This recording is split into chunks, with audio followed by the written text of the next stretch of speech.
Buku dan film Project Hail Mary punya perbedaan besar dalam menunjukkan seberapa berpengaruhnya kuasa yang dimiliki oleh Strutt sebagai kepala proyek. Bagaimana tanggung jawab yang diemban menuntut Strutt untuk membuat keputusan-keputusan yang banyak manusia nggak pikirkan harus mereka buat sebelumnya. Gue berkesempatan baca Project Hail Mary dalam bahasa aslinya sebelum nonton filmnya. And God, it was such a fun experience. Rasa penasaran bikin gue pengen baca terjemahannya juga. Pencobaan pertama gue untuk dapetin bukunya gagal karena belum di stok di kota gue. Untungnya gue berhasil dapetin hard copy bukunya di gerai Gramedia yang lain di kota gue seminggu kemudian. Anyway, kembali ke program utama. Film Project Hail Mary menaruh emphasis yang cukup besar terhadap hubungan antara Grace dan Rocky, menjadikannya bukan hanya sebuah film science fiction, tapi juga sebuah body comedy yang unik. Pilihan ini menjadikan Project Hail Mary, yang kalau dalam bentuk aslinya itu perlu waktu 16 jam untuk habis dibaca, dengan plot yang tebal dan padat juga, menjadi lebih fokus pada satu tema tertentu dan dapat disajikan dalam bentuk film dengan durasi yang jauh lebih pendek. Rocky di buku munculnya tuh bisa dibilang lumayan lama, baru setelah sepertiga pertama dari ceritanya selesai.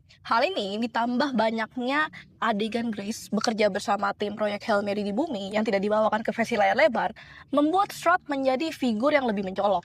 Eva Strutt di buku dan di film tidak begitu berbeda, sama-sama wanita Jerman dengan pembawaan tenang dan sangat fokus terhadap pekerjaannya. Tapi ada banyak detail karakter di buku yang tidak dibawakan ke versi layar lebarnya. Seperti Rocky, Strutt juga punya andil banyak dalam perjalanan karakter si Grace. Kalau Rocky adalah hubungan terdekat yang Grace miliki selama ia di angkasa, maka Strutt adalah orang terdekat dengan Grace dalam 4 tahun terakhir kehidupannya di bumi selama ia bekerja dengan Project Hail Mary. Pada satu momen di buku, anggota Project Hail Mary lainnya bahkan sampai mengira Grace dan Strutt punya hubungan romansa saking nempelnya mereka di kegiatan proyek. Well, lebih tepatnya sih Strutt punya urusan, terus Grace ngintilin ya.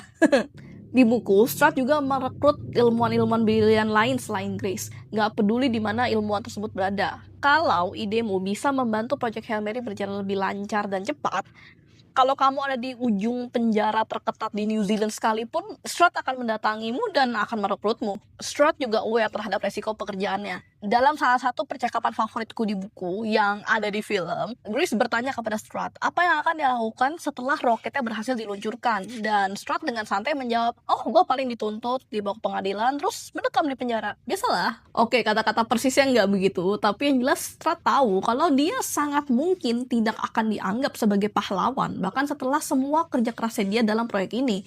Ya dia mungkin akan dianggap sebaliknya bahkan. Dan dari segala hal yang terjadi, we can see why. Di bawah otoritas absolute Strutt, Project